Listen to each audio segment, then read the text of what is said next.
पर आ जाएंगे। तो ह्यूमन सिस्टम में जो सबसे पहले अपन बात करते हैं, जो सबसे टफ चैप्टर होता है समझने में भी और वैसे भी फंक्शन में भी, प्रैक्टिकल लाइफ में भी, तो उसकी बात करते हैं सबसे पहले कंट्रोल एंड कोऑर्डिनेशन, नियंत्रण एवं समन्वय। इसमें दो सिस्टम आते हैं, एक तो आपका नर्वस सिस्टम या न्यूरल सिस्टम और दूसरा जाता है एंडोक्राइन सिस्टम। तो नियंत्रण एवं समन्वय, और उसमें अपने को दो सिस्टम पढ़ने, पहले नर्वस सिस्टम और फिर एंडोक्राइन सिस्टम पढ़ेंगे। तो हेडिंग लगा लेंगे नया टॉपिक आ जाएगा आपके। और अब मानव शरीर, और इसमें भी हम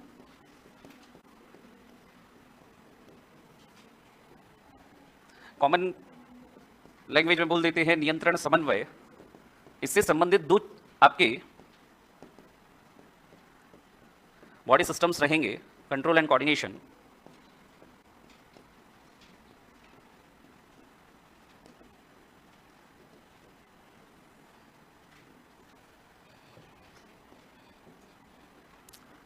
एक तो हम देखते हैं तंत्रिकीय नियंत्रण, न्यूरल कंट्रोल,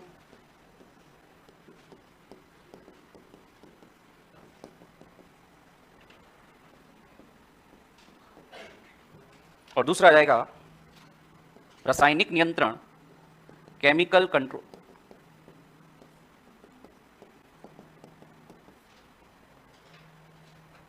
रासायनिक नियंत्रण, केमिकल कंट्रोल।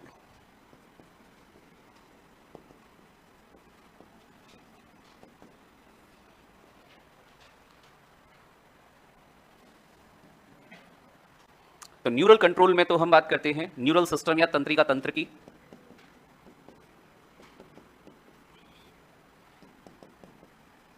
न्यूरल सिस्टम, और रासायनिक नियंत्रण जो हार्मोन्स के द्वारा होता है, इसमें हम बात करेंगे अंतःस्रावी तंत्र, एंडोक्राइन सिस्टम की।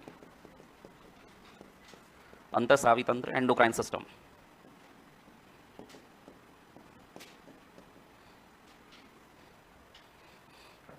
तो जो दो सिस्टम पढ़ेंगे, पहले न्यूरल, उसके बाद एंडोक्राइन। न्यूरल सिस्टम या तंत्रिका तंत्र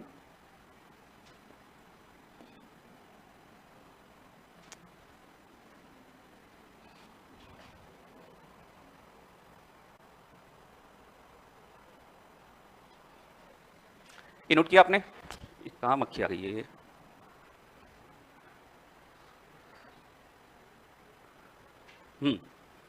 न्यूरल सिस्टम देखो, तीन शब्दों में पूरा न्यूरल सिस्टम। बाहर से कोई भी संवेदना को रिसीव करना, यानी receiving, then processing, then response. तीन शब्द, रिसीविंग, प्रोसेसिंग एंड रेस्पॉन्स। कोई भी बाहर से संवेदना को ग्रहण किया आपने, चाहे आंखों से, चाहे त्वचा से, चाहे कान से, चाहे नाक से, चाहे जीभ से, कोई भी, चाहे स्वाद हो, चाहे गंध हो, चाहे कोई दृश्य हो, चाहे कोई स्पर्श की संवेदना हो, ग्रहण करने के बाद उसको प्रोसेसिंग, वो आपकी ब्रेन और स्पाइनल कॉर्ड का काम है। और फिर उसके अनुसार आप रेस्पॉन्स करते हो, यानी ब्रेन और स्पाइनल कॉर्ड जो वापिस संदेश जारी करते हैं वो आपकी पेशियों तक पहुंचते हैं, और आपकी पेशियां या दूसरे अंग जो है उसके अनुसार कोई भी क्रिया कर देते हैं। जैसे मान लो मेरा हाथ, जैसे ये एक बॉक्स है, मान लो ये बहुत गर्म है, पढ़ाते पढ़ाते अगर मेरा हाथ इसको टच हो जाता, बहुत गर्म था, तो यहां पर त्वचा में जो संवेदी अंग होते, जो तापग्राही होते, ऊष्माग्राही होते, उन संवेदी संरचनाओं ने वो गर्मी या इसका तापमान ज्यादा होने की सूचना यहां से ग्रहण की। अब ये सूचना यहां से ग्रहण तो हो गई, लेकिन यहां से क्या होगा, तंत्रिकाओं के द्वारा वो सारी सूचनाएं कहां पर जा रही है, ब्रेन के पास और मेरुरज्जु के पास। अब यहां से तुरंत वापस ऑर्डर निकलेगा कि बहुत गर्म है, हाथ जल जाएगा, हाथ हटाओ यहां से, मैं हाथ हटा लूंगा। तो रिसीविंग, सबसे पहले मैंने ये ऊष्मा की संवेदना को रिसीव किया। प्रोसेसिंग, यानी वो जो सारी संवेदनाएं थी उनकी प्रोसेसिंग ब्रेन में और स्पाइनल कॉर्ड में हुई। और फिर उसके बाद रेस्पॉन्स, यानी मेरी प्रतिक्रिया क्या थी, वो पेशियों की ओर गई सूचना और मैंने हाथ हटा लिया। मान लो अगर ये गर्म नहीं होता, नॉर्मल टेम्परेचर होता है, तो शायद मेरा हाथ ही पड़ा रहता, क्योंकि ब्रेन और मेरुरज्जु से जो मैसेज गया वो ये था कि कोई बात नहीं, गर्म नहीं है, पड़ा रहने दो, कोई दिक्कत नहीं है, तो यहीं पर रहता। और भी इसको समझो, देखो कभी भी जैसे कई बार होता है हम कुछ क्रियाएं करते हैं, जो भी हमारी एक्शंस होते हैं, जो भी हमारे रिएक्शंस होते हैं, इवन मैं तो एक लाइन में कहता हूं, हमारी पूरी बॉडी कंप्लीट, चाहे कोई भी सिस्टम हो, चाहे डाइजेस्टिव हो, चाहे एक्सक्रीटरी हो, चाहे सर्कुलेटरी हो, चाहे आपका रेस्पिरेटरी हो, सभी का जो नियंत्रण, कंट्रोल और उन अंगों में कोऑर्डिनेशन, समन्वय बिठाना, ये किसका काम है, ये न्यूरल सिस्टम का काम है। कैसे देखो भाई, एक छोटा सा उदाहरण, वो उधर एंडोक्राइन सिस्टम की बात कर लेते हैं कि एंडोक्राइन सिस्टम में हम कहते हैं कि मास्टर ग्रंथि होती है पीयूष ग्रंथि। क्यों? क्योंकि वो बाकी सारी एंडोक्राइन ग्लैंड्स को क्या करती है, कंट्रोल करती है, नियंत्रण करती है। लेकिन उस पीयूष यानी मास्टर ग्रंथि को भी कंट्रोल करता है हमारे ब्रेन का हाइपोथैलेमस। यानी एंडोक्राइन सिस्टम खुद किसके कंट्रोल में काम कर रहा है, न्यूरल सिस्टम। मैं आपको जैसे पढ़ा पाता हूं, मैं यहां लिखता हूं, आप उन चीजों को देखते हो, सुनते हो, नोट करते हो, समझते हो, सभी क्रियाएं ब्रेन से हो रही, सब कुछ मैं आपको पढ़ा पा रहा हूं मेरे ब्रेन की वजह से, आप पढ़ पा रहे हो, समझ पा रहे हो अपने ब्रेन की वजह से। लर्निंग, मेमोरी, आपके जो संवेदना, इमोशंस, सारे ब्रेन से रिलेटेड है। कुछ भी बिना ब्रेन की परमिशन कुछ नहीं हो रहा है। हार्ट, हृदय का धड़कना, अनैच्छिक क्रिया है, उसके कार्डियक सेंटर मेडुला ऑब्लांगेटा यानी ब्रेन के अंदर है। भूख लग रही है, पता चल रहा है, फील हो रहा है कि यार पेट खाली हो गया या प्यास लग रही है, ये भी आपको पता लगा रहा है ये हाइपोथैलेमस। आपके जो इमोशंस है, कई बार होता है किसी को देखते ही इतना गुस्सा आता है, क्योंकि हो सकता है आपका पहले का उसके साथ एक्सपीरियंस अच्छा नहीं रहा, ये कई बार ऐसी परिस्थितियां हो जाती है, बहुत ज्यादा परेशान हो जाते हो, गुस्सा आ जाता है, इमोशन सारे ब्रेन। एक होता है सिस्टम ब्रेन में ही, लिम्बिक सिस्टम कहते हैं जिसे, वो लिम्बिक सिस्टम का निर्माण सेरेब्रम वगैरह, हाइपोथैलेमस वगैरह मिलकर करते हैं। ये लिम्बिक सिस्टम आपका पूरा इमोशन का, या कह सकते हैं इमोशनल ब्रेन होता है वो आपका लिम्बिक सिस्टम। तो कुछ भी, इवन आप, मैंने कहा ना, सब कुछ ब्रेन से हुआ है। सबसे इंपॉर्टेंट ऑर्गन हमारा होता है ये ब्रेन, सबसे इंपॉर्टेंट, क्योंकि बाकी सब इसी के कंट्रोल में। कोऑर्डिनेशन कैसे होता है ये सुनो, समन्वय। जैसे मान लो कि अभी 12-1 बज जाते हैं, 1:30 बज जाती है, क्लास के बाद भूख लगती है। अब भूख लगने के बाद जब भी आप अपने पीजी पर या घर पर हॉस्टल वगैरह में जाते हो, तो वहां पर खाने की खुशबू आ जाती है, अच्छी होती है, बहुत अच्छा खाना बना कुछ मान लो। तो अभी क्या हुआ है, अभी आपने खाना देखा नहीं है, नहीं खाया है, केवल उसकी स्मेल आई। अब देखो, स्मेल जैसे ही आपके नाक से सेंसरी ऑर्गन ने रिसीव किया, प्रोसेसिंग हुई ब्रेन में, याद आया यार ये तो खुशबू आ रही है, शायद कुछ तला जा रहा है, या इलायची वगैरह खुशबू आ रही है, या शायद हो सकता है कुछ हलवा वगैरह, प्रोसेसिंग हो गई। देखना, आपने सूंघा नाक से और पता लगे जाते जाते सामने दिख भी गया हलवा है, आंखों से देखा, लेकिन लार का श्रवण हो रहा है, ये लार ग्रंथियों से, सभी में कोऑर्डिनेशन था। देखा, सूंघा, याद किया अच्छा हलवा है, भूख भी लग रही थी, लो लार का श्रवण बढ़ गया। अभी ऐसे तो नहीं है कि ना कल रात को कुछ अच्छा खाना देखा और अभी लार आ रही है मुंह में। अभी भी इवन जब मैंने इतना कुछ वर्णन किया, हलवा, अच्छी खुशबू वगैरह, कईयों के मुंह में अभी पानी आ गया होगा। तो आपके दिमाग में प्रोसेसिंग हुई। अभी जब मैं बता रहा था, आपके दिमाग में डेफिनेटली कईयों के वो इमेज बनी होगी, अच्छा हलवा ऐसा होता है, हाँ होता है ऐसा। तो ये सब क्या है, अब कहां से वो मेमोराइज किया आपने ब्रेन से, सेरेब्रम। आप चुपचाप बैठ पा रहे हो, आपके शरीर पर आपका नियंत्रण है, ऐसे चुपचाप बैठ गई है ब्रेन की वजह से। आपकी जो ऐच्छिक क्रियाएं, अनैच्छिक क्रियाएं, प्रतिवर्ती क्रियाएं, ये सब कुछ न्यूरल सिस्टम से जनरेट होती है, कंट्रोल की जाती है, कोऑर्डिनेट किया जाता है। इवन दो अंगों के बीच भी देखो कितना यहां पर कंट्रोल हो रहा है ये न्यूरल सिस्टम के द्वारा। मान लो अचानक आप किसी बहुत ज्यादा ऊंची जगह पर, जैसे बद्रीनाथ, केदारनाथ, लेह लद्दाख चले गए। अब ऐसे में क्या होता है, वहां पर ऑक्सीजन की कमी। अब जैसे ऑक्सीजन की कमी हुई बॉडी में, तुरंत ये मैसेज गया कि ब्लड में ऑक्सीजन की कमी हो रही है। तुरंत आपकी किडनीज जो होती है वो एक हार्मोन रिलीज करती है, एरिथ्रोपाइटिन। वो हार्मोन ब्लड से होता हुआ ब्रेन के पास, सॉरी उसे बोन मैरो के पास जाता है, अस्थि मज्जा के पास, और अस्थि मज्जा में जाकर आरबीसी के निर्माण को प्रेरित करता है। अपनी बॉडी में कितना कुछ चल रहा है अंदर, अपने को पता ही नहीं चलता।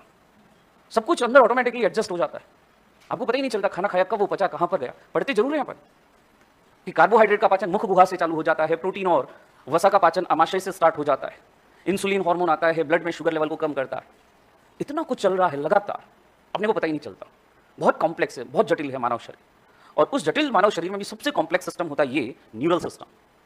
बिकॉज कुछ ऐसे शब्द आते हैं जो अपन डेली रूटीन में उनको पढ़ते नहीं है या कभी उनका यूज नहीं करते, लेकिन कोई नहीं, मैंने कहा अभी तो अपना पूरा शरीर अपना ही पढ़ना है।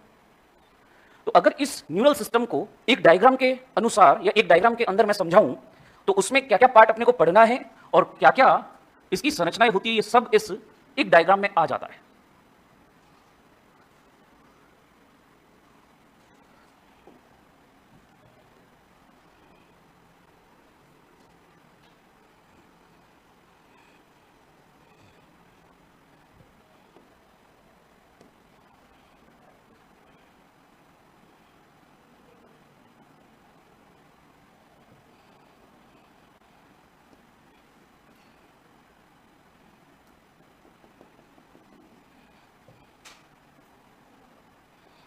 देखना, सबसे पहले हमारे नर्वस सिस्टम का सबसे प्रमुख भाग ये मस्तिष्क, साइड में से दिखाया हुआ है, इसको साइड में से दिखाया हुआ है ब्रेन को, ये इस तरफ से, बिल्कुल इस तरफ से, साइड में से।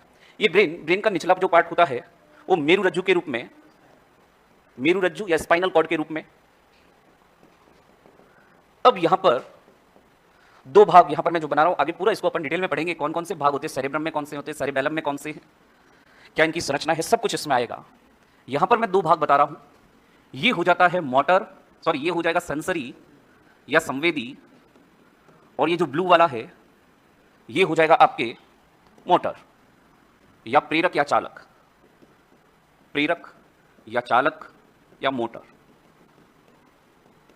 अब जब भी जैसे मान लो, प्रोसेस पहले समझना फिर अपन इसको इस डायग्राम को बनाएंगे। देखना, मान लो ये आपका हाथ कोई बाहर से सुई चुभा दी, यानी आपको यहां से कोई संवेदना दी, तो आपके हाथ में त्वचा के अंदर स्पर्शग्राही जो होते हैं, टेक्टो रिसेप्टर्स जो होते हैं, इन्होंने इस संवेदना को ग्रहण किया।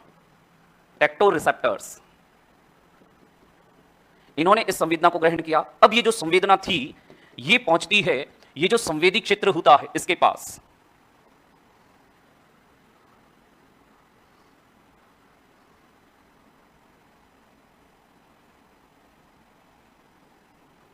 तीर का निशान ध्यान रखना, संवेदी अंग से किधर को जा रही है? मस्तिष्क की ओर।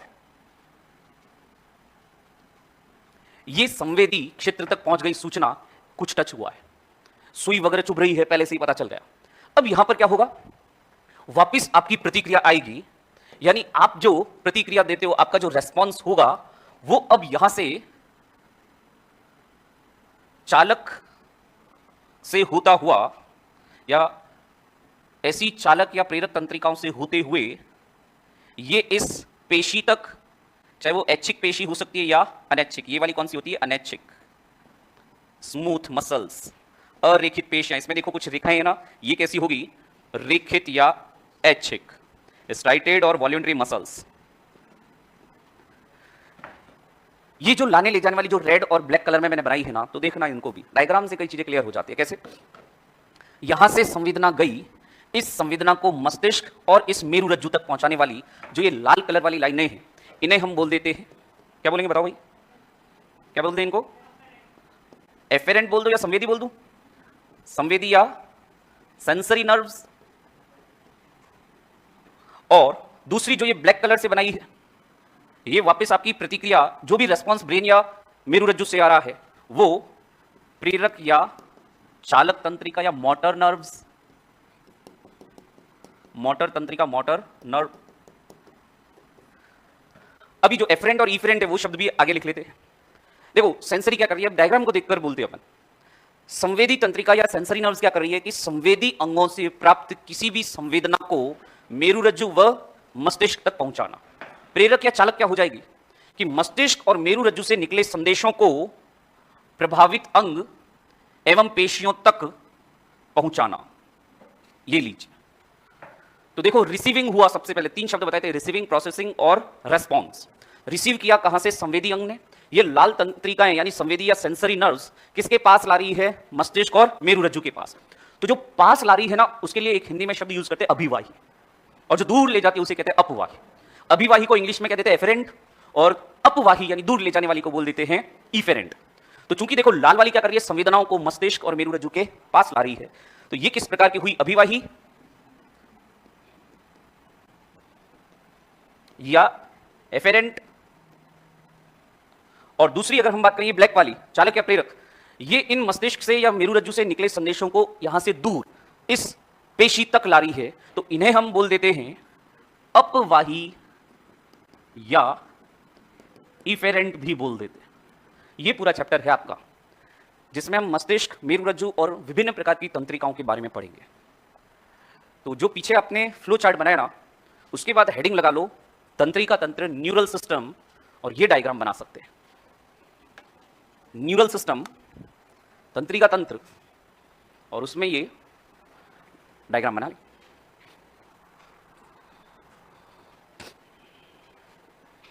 क्योंकि हमें इस चैप्टर में यही पढ़ना है, तो पहले इनके बारे में जान लेते हैं एक एक करके, यही इनको ही पढ़ेंगे।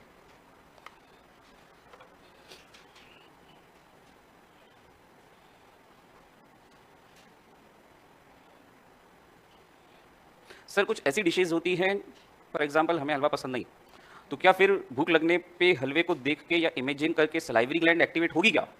नहीं, ऐसा जरूरी नहीं भाई। आपकी जो सलाइवरी ग्लैंड एक्टिवेट हो रही है, तो ऐसा डेफिनेटली अगर कोई आपको ऐसी कोई चीज़ पसंद है और वो आपके सामने है, तो ऑब्वियसली लार का स्रावन बहुत ज़्यादा बढ़ जाता है। लेकिन अगर आप किसी चीज़ को खाते ही नहीं हो, तो फिर ऐसा नहीं हो पाता है, ठीक है? तब ऐसा नहीं होगा।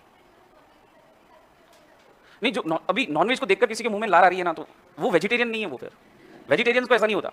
वेजिटेरियन को स्मेल से लार नहीं आएगी फिर भी, बल्कि वो उसकी स्मेल से कईयों को तो, अभी जैसे कोई अंडे वंडे नहीं खाते, लेकिन आसपास अंडे वंडे अगर हो तो उसको ऐसे नहीं होगा कि यार खा लेते। हाँ, तो वो देखो वो मसाले की है।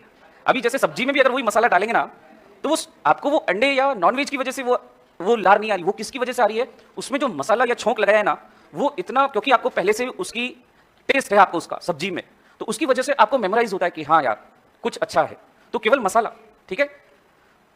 बाकी ऐसे अगर कईयों को तो मैंने कहा ना एलर्जी इतनी होती है कि एग या जैसे नॉनवेज अगर पास में अगर पक भी रहा हो या जैसे फिश वगैरह पक रही हो, तो बल्कि वो परेशान और हो जाते हैं। हाँ, उल्टी हो जाती है, कईयों को रिफ्लेक्स आ जाते हैं, कईयों को उल्टी हो जाती है। अभी जैसे कई जने नॉनवेज नहीं खाते, लेकिन उनके पास बैठ के कोई खा रहा है तो उनको दिक्कत नहीं है, और कईयों को तो दूर से देख लिया तो भी नहीं, अपने को तो यहाँ पर बैठना ही नहीं है।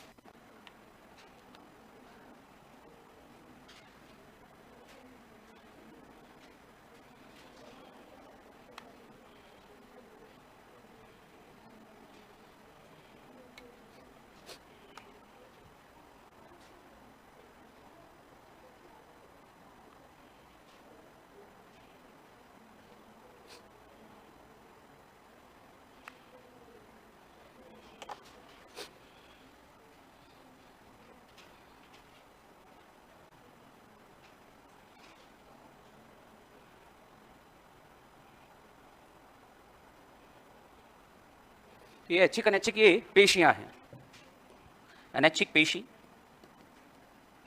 और ये रेखित या ऐच्छिक पेशी मसल।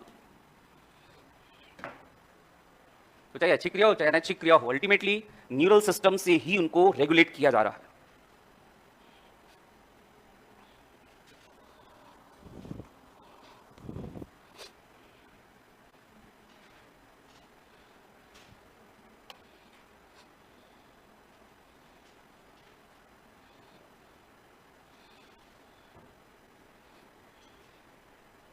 नियमन इसी के द्वारा होगा सारी क्रियाओं का।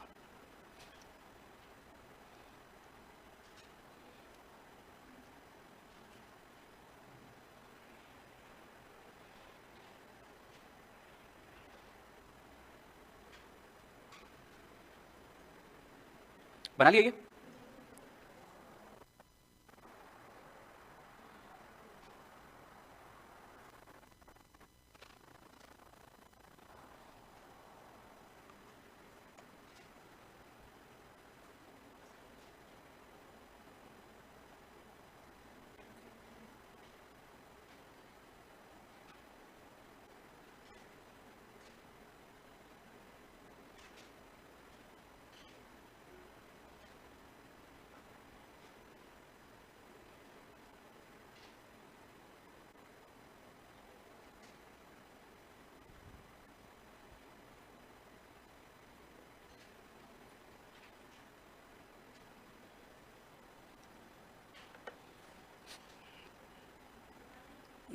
बना लिया?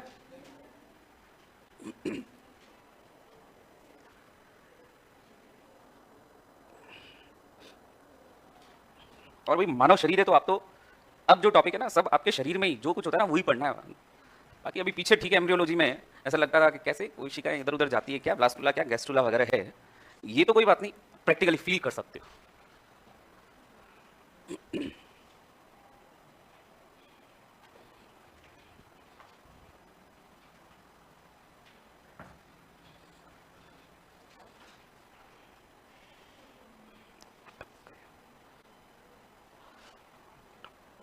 हाँ, बात करें आगे, बना लिए?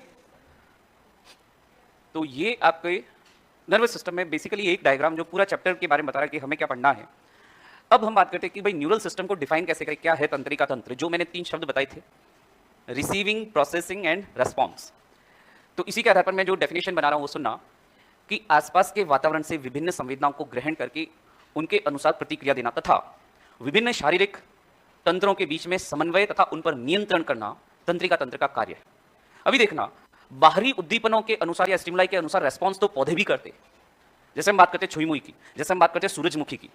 बंद कमरे में तीसरी चौथी क्लास में अपन पढ़ते, बंद कमरा होता है जिसमें बिल्कुल अंधेरा, एक छोटी सी खिड़की से जहाँ से लाइट आ रही, तो पौधा जो होता है उस लाइट की ओर मुड़ जाता है।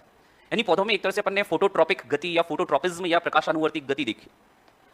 और भी अगर हम बात करें जैसे छुई मुई मिमोसा पुडिका, जैसे ही हम उसको टच करते हैं उसकी पत्तियां सिकुड़ जाती है, यानी टैक्टाइल रिसेप्टर उसमें भी है। लेकिन वहां तंत्रिका तंत्र नहीं होता, ये ध्यान रखना। उनमें बाहर से संवेदना ग्रहण करने के लिए कोई विशेष कोशिकाएं या संरचना या कोई हार्मोन हो सकते हैं, जिसकी वजह से वो हो सकता है प्रकाश की ओर गति कर रहा है, या हो सकता है कि किसी विशेष कोशिकाओं में परागण वगैरह की क्रिया की वजह से वो सिकुड़ रही है पत्तियां। तो बाहरी उद्दीपनों के अनुसार रेस्पॉन्स करने की क्षमता तो पौधों में भी है, लेकिन जब मैं बात करता हूं तंत्रिका तंत्र, ये केवल जंतुओं में होता है। और तंत्रिका तंत्र का विकास हम देखते हैं कौन से संघ से, ये आपका क्वेश्चन है। कौन से संघ से हम तंत्रिका तंत्र का आरंभ या कह सकते हैं वहां से उसका विकास देखना? सिलेंट्रेटा और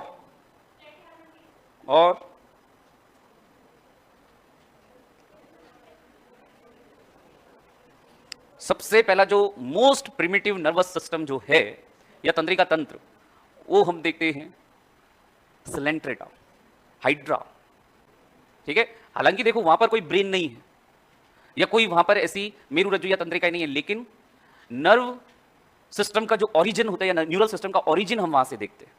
हाँ, उसके बाद देखो जैसे प्लेटीहेल्मिन्थीज प्लेनेरिया वगैरह में जाते हुए, आपको याद हो प्लेनेरिया जब अपन ने डायग्राम की बात की थी या उसकी इमेज देखी थी, तो प्लेनेरिया में ये हमने देखा था बिल्कुल पैरेलल सीढ़ी नुमा ये तंत्रिका नर्व कॉर्ड्स थी, ये अपन ने वहां देखा था, यानी ये और डेवलप हो चुका था उससे। ब्रेन अभी भी नहीं था। इवन हमने वहां पर यही बात की थी तंत्रिका गुच्छक है और तंत्रिका रज्जु है, लेकिन जो नर्वस सिस्टम का ये कह सकते हैं मोस्ट प्रिमिटिव नर्वस सिस्टम या सबसे पहला हम कह सकते हैं कि तंत्रिका तंत्र का प्रारंभ हम देख सकते हैं किस संघ में? सिलेंट्रेटा में, हाइड्रा में। हाइड्रा को कहते हैं बिना मस्तिष्क का जंतु, बिकॉज ब्रेन नहीं है, हालांकि वो तो प्लेटीहेल्मिन्थीज में भी नहीं होता, लेकिन चूंकि शुरुआत वहां से हुई है ना, इसलिए बोलते हैं।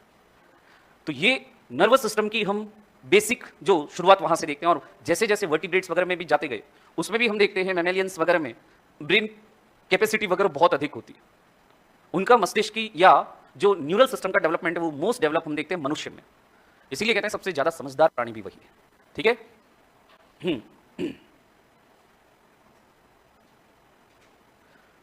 सर लॉरेंस बिश्नोई ने सलमान के बारे में बोला क्योंकि उन्होंने हिरण को मारा था। हम तो सम्मान एनिमल का करते ही तो सलमान नहीं, तो सलमान को मैंने कहाँ सीखा? बड़ा बेगैरत आदमी है, फुटपाथ पे सोते हुए व्यक्तियों पर गाड़ी चढ़ा देता। तो उनके वकील ने कोर्ट में क्या बोला कि फुटपाथ सोने के लिए थोड़ी होता है। तो जज साहब ने बहुत अच्छा उनको सुनाया कि फुटपाथ गाड़ी चलाने के लिए भी नहीं होता है। और बाकी हिरण वगैरह को मारा, ऑब्वियसली एक निरीह जंतु को आप अगर पीछा करके वगैरह गोली वगैरह से मार भी दे तो कौन सी बड़ी बात। तो मैं कभी उसको सलमान वगैरह ऐसे जो हीरो वगैरह होते हैं ना, ये तो साइंस के खिलाफ होते हैं, मैं इनको कभी मानता भी नहीं। ये हीरो काहे के हीरो है? ये तो एक्टर है, कलाकार है। ठीक है, ये तो केवल कलाकार है। लेकिन जो अपराध कर रहे हैं ना, अपराध देखो, अपराध अभी आप किसी को ऐसे बोल दो, देखो उसको सजा देने का काम है ना, वो कानून का है ना, कानून को करने दो, वो कर लेगा कानून। अगर कल को भाई मुझे नहीं सलमान खान पसंद, मैं जाकर उसका गला काट दूं, तो मैं कौन सा सही काम कर रहा हूं? मैंने कौन सा सही काम किया? तो इसलिए हम जो गैर कानूनी काम कर रहे हैं उनको अपन सही नहीं ठहरा सकते। सही सलमान खान भी नहीं है और नहीं मैंने लॉरेंस बिश्नोई के बारे में ऐसा कहा कि भाई वो बहुत इस तरह से ऐसे वगैरह। ठीक है, सबका अपना मानना हो सकता है, लेकिन गैर कानूनी कार्य तो गैर कानूनी है। जो कानून के खिलाफ आप उसको जायज नहीं ठहरा सकते। ठीक है, तो हाँ, तो इसलिए उन बातों में कोई बहुत ज़्यादा वो नहीं है कि आप बहुत ज़्यादा ऐसी चर्चा करें। सबका अलग अलग मानना हो सकता है। देखो, हो सकता है मुझे कोई पसंद है वो किसी और को पसंद नहीं हो, या मुझे जो कोई पसंद नहीं है वो किसी को बहुत ज़्यादा पसंद हो। तो सबकी अलग अलग हो सकती है सोच, सबके लिए उसके लिए फ्री है। लेकिन जो कानून के खिलाफ कार्य कर रहे हैं तो वो तो अभी सजा देने का काम है ना कोर्ट का, कोर्ट देगी ना सजा, कानून भी तो होता है ना कुछ। ठीक है, चलो आगे बात करते हैं। तो ये जो नर्वस सिस्टम का डेवलपमेंट, और हम बात करें जैसे एक्टोडर्मल ओरिजिन में होता है, यानी अब हम वैसे अपन ने एम्ब्रियोलॉजी में भी पढ़ा था, अभी भी यहाँ पर सबके बारे में बात करते चले में एक्टोडर्मल होता है, एक्टोडर्म से उत्पन्न होता है। और हम बात करें तंत्रिका तंत्र की, इसकी जो इकाई है सबसे छोटी संरचनात्मक क्रियात्मक इकाई नर्व सेल। लेकिन नर्व सेल के केस में हम एक बड़ी बात देखते हैं कि हमारे शरीर में या हमारे जन्म के बाद नर्व सेल्स में या न्यूरॉन्स में किसी भी प्रकार का रीजनरेशन या नई कोशिकाएं बनना या सेल डिवीजन होना वो नहीं होता है। बिकॉज न्यूरॉन्स में हम देखते हैं जो सेल डिवीजन एक तरह से इंटरफेज में अरेस्ट हो चुका होता है। इसलिए हम कहते हैं सबसे कम पुनरुद्भवन की क्षमता जो होती है किसी भी सिस्टम में, किसी भी हमारे शारीरिक तंत्र में, तो वो कौन सा है? नर्वस सिस्टम है। कुछ बेसिक ऐसी बातें हैं जिनको देख लेते हैं। तो लिखेंगे तंत्रिका तंत्र के बारे में, इसमें लिखेंगे कि विभिन्न जंतुओं में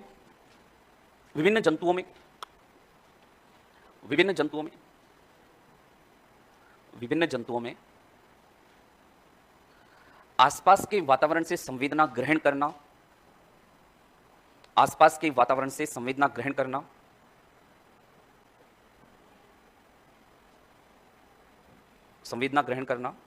तथा उसके अनुसार अपनी प्रतिक्रिया देना, उसके अनुसार अपनी प्रतिक्रिया देना, उसके अनुसार अपनी प्रतिक्रिया देना, तथा विभिन्न शारीरिक तंत्रों पर नियंत्रण एवं उनके बीच समन्वय स्थापित करने का कार्य, उनके बीच समन्वय, कोऑर्डिनेशन,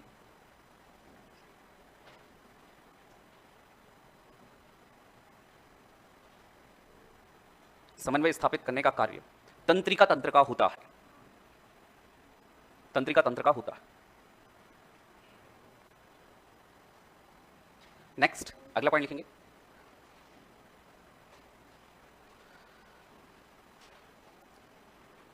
सबसे कम विकसित या आदिम प्रकार का तंत्रिका तंत्र, सबसे कम विकसित या आदिम प्रकार का, मोस्ट प्रिमिटिव आदिम प्रकार का तंत्रिका तंत्र सलेंट्रेटा संघ में देखा जाता है, सलेंट्रेटा संघ में देखा जाता है,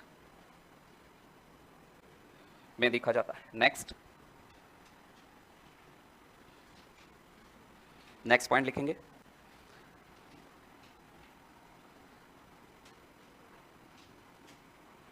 तंत्रिका तंत्र नर्वस सिस्टम में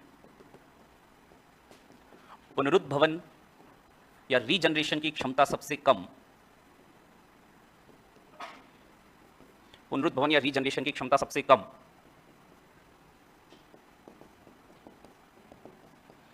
और नेक्स्ट पॉइंट लिख लें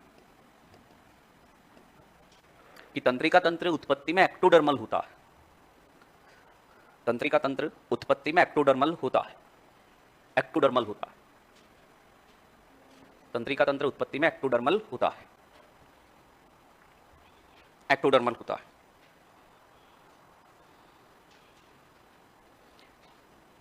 नेक्स्ट पॉइंट लिखेंगे, मनुष्य के तंत्रिका तंत्र में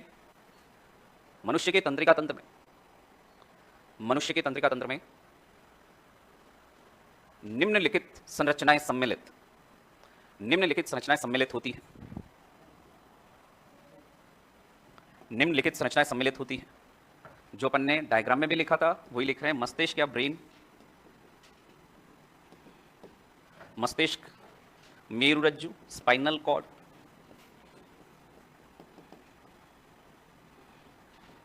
और तंत्रिकाएं, नर्व्स,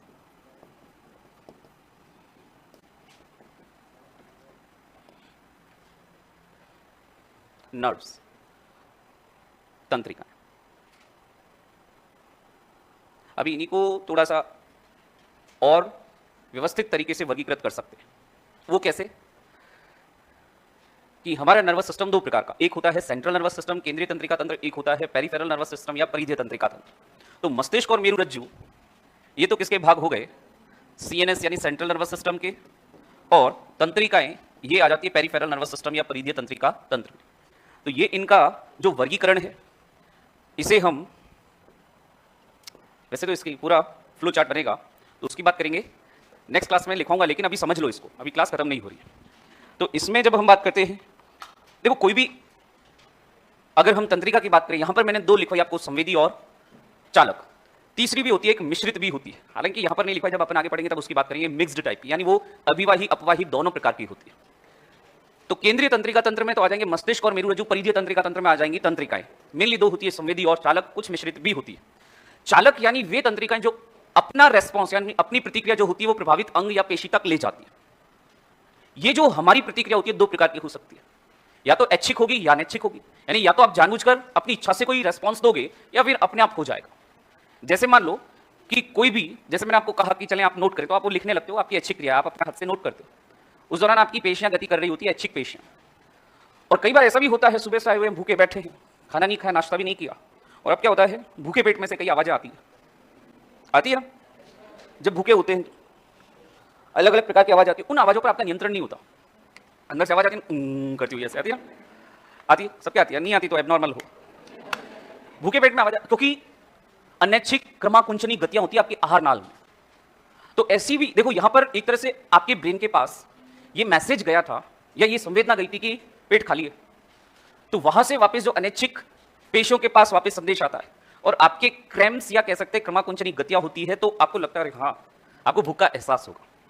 यानी कुछ ऐसी क्रियाएं जो ऐच्छिक होती है और कुछ ऐसी होती है जो अनैच्छिक होती है। ऐच्छिक क्रियाएं सोमेटिक नर्वस सिस्टम या कायिक तंत्रिका तंत्र के द्वारा नियमित की जाती है, जबकि अनैच्छिक क्रियाएं जो होती है इनवॉलंटरी एक्शंस, वो सभी स्वायत्त तंत्रिका तंत्र या ऑटोनॉमस नर्वस सिस्टम के द्वारा नियमित की जाती है। यानी कहने का मतलब कि कुछ चालक तंत्रिकाएं जो आपकी ऐच्छिक पेशियों से जाकर जुड़ती है, कायिक तंत्रिका तंत्र का निर्माण करती है, कुछ अनैच्छिक पेशियों से जाकर जुड़ती है, वो स्वायत्त तंत्रिका तंत्र का निर्माण करती है। तो ऐच्छिक अनैच्छिक के आधार पर अपन ने फिर दो तंत्र देख लिए, कायिक और स्वायत्त। अभी स्वायत्त या ऑटोनॉमस नर्वस सिस्टम क्या होता है? बिल्कुल आपकी इच्छा के बिना अपने आप हो जाता है। कई चीजें होती है जो अपने आप हो जाती है। जैसे अब सुनना, देखो दो कंडीशंस बता रहा हूं। मान लो आपने कोई एग्जाम दिया, बहुत अच्छे से दिया, आपने बहुत अच्छी प्रिपरेशन करके दिया, लेकिन जब सुनते हो ना रिजल्ट आ गया, ये सुनते ही आपके शरीर में बहुत ज्यादा परिवर्तन होने लगते हैं। नर्वसनेस फील होती है, माथे पे पसीना आने लगता है, हार्ट बीट बढ़ जाती है, ब्लड प्रेशर कम हो जाता है। ये सारे परिवर्तन अनैच्छिक हुए, आपने जानबूझकर नहीं किया, अपने आप हुए। अपने आप होते तो अनैच्छिक और अनैच्छिक होते तो स्वायत्त तंत्रिका तंत्र। और जब आपने देखा रिजल्ट आ गया, अच्छा आ गया रिजल्ट, अब आप नॉर्मल भी हो जाते हो। यानी जो हार्ट बीट बढ़ गई थी वापस नॉर्मल हो जाएगी, पसीना आ रहा था पसीना आना बंद हो जाएगा, ब्लड प्रेशर कम हो गया तो ब्लड प्रेशर भी जो है वापस नॉर्मल हो जाएगा। यानी एक कंडीशन ऐसी थी जो इमरजेंसी थी, तब आपके शरीर में बहुत सारे परिवर्तन हुए, वो आपकी इच्छा के बगैर हुए। और दूसरा, जब आप वापस नॉर्मल भी होते तो जानबूझकर नहीं होते, अपने आप हो जाते। यानी वापस कहने का मतलब अनैच्छिक क्रियाएं दो कंडीशंस में होती है, एक तो जब आपातकालीन या इमरजेंसी कंडीशन, और दूसरा जब आपातकालीन परिस्थितियां समाप्त हो जाती है तब वापस आपको नॉर्मल करना। तो आपातकालीन परिस्थितियों में सक्रिय होने वाला जो स्वायत्त तंत्रिका तंत्र का भाग होता है उसे कहते हैं अनुकंपी या सिंपैथेटिक सिस्टम कहते हैं। और दूसरा, वापस जब आपातकालीन परिस्थिति खत्म हो जाएगी, आपके शरीर को नॉर्मल करना है, वो काम करता है पैरासिम्पैथेटिक सिस्टम या परानुकंपी तंत्र। कहने का मतलब स्वायत्त तंत्रिका तंत्र फिर दो प्रकार का हम देखेंगे, एक होगा सिंपैथेटिक, एक होगा पैरासिम्पैथेटिक। ये सिंपैथेटिक सिस्टम जो होता है ना, एड्रिनल ग्रंथि के साथ मिलकर कार्य करता है। एड्रिनल ग्रंथि के बारे में हम जानते भी हैं, करो या मरो, इमरजेंसी कंडीशंस में सक्रिय होती है, तो उस समय इसके साथ सक्रिय होता है अनुकंपी तंत्र। और वापस आपको नॉर्मल करने का काम कौन करेगा? परानुकंपी। दोनों कभी एक साथ एक्टिवेट नहीं हो सकते। जब अनुकंपी अपना काम करके रुक जाएगा, उसके बाद परानुकंपी एक्टिवेट होगा और वापस आपको नॉर्मल करने का काम करेगा। तो तंत्रिकाएं फिर दो प्रकार की अपन सिस्टम देखेंगे, कायिक और स्वायत्त। स्वायत्त फिर दो प्रकार का हो जाएगा, अनुकंपी और परानुकंपी। तो इन सब की बातें अगली क्लास में नोट करेंगे, बाकी बातें नेक्स्ट क्लास में। Thank you. देखो हार्ट बीट बढ़ने का और ब्लड प्रेशर का कोई डायरेक्ट ऐसा